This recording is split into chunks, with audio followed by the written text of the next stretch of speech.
আসসালামু আলাইকুম। আপনাদের জন্য আজকে আমি নিয়ে এসেছি একটা ভাজির রেসিপি।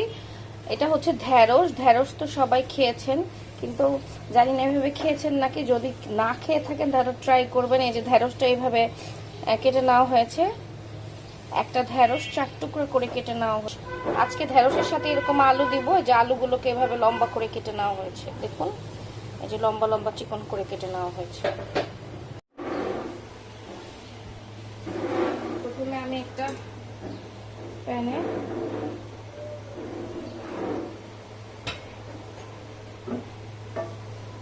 হালকা তেল দিয়ে নেব।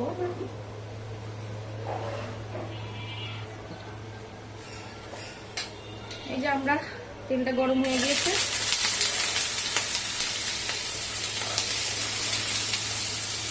প্রথমে আলুগুলো দিয়ে দিব।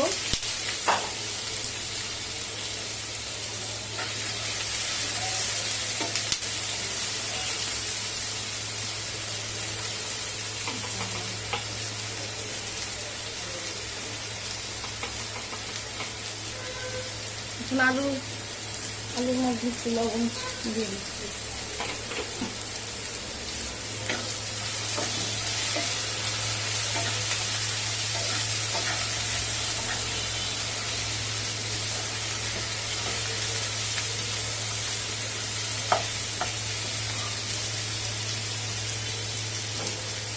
আমরা আলুটা একটু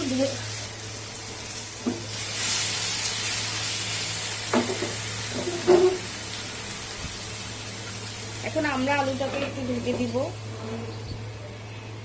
ঢেকে একটু জালটা কমিয়ে দিয়েছি। আলুটা একটু সিদ্ধ হলে ঢেঁড়স দিয়ে দিব।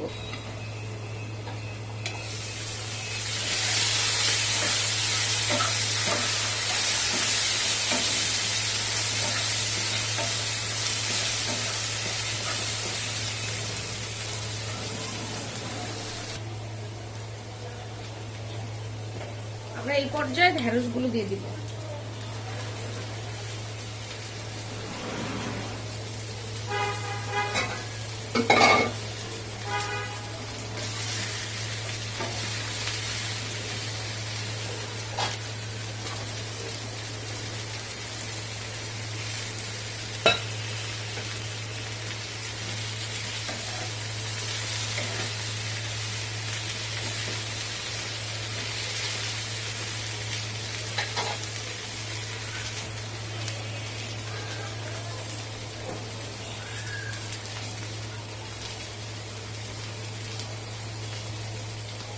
আমরা কাঁচামরিচ পেঁয়াজ দিয়ে দিলাম।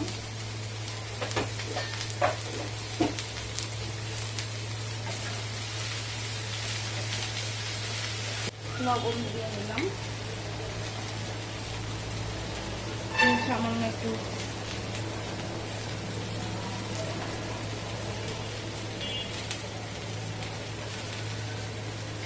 হলুদের গুঁড়া দিয়ে নেব।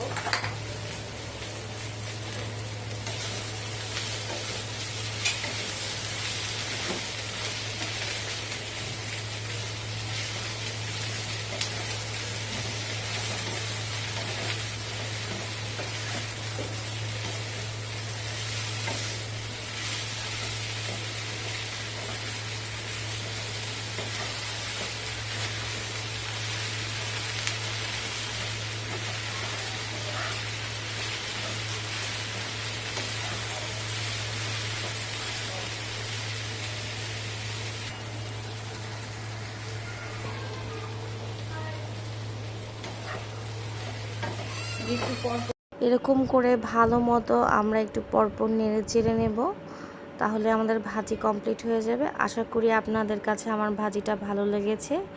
ভালো লাগলে অবশ্যই লাইক, কমেন্ট আর শেয়ার করে দিবেন, আর আমাকে জানাবেন কেমন লেগেছে। এই যে আমার রেসিপির ফাইনাল লুক, আশা করি ভালো লাগবে।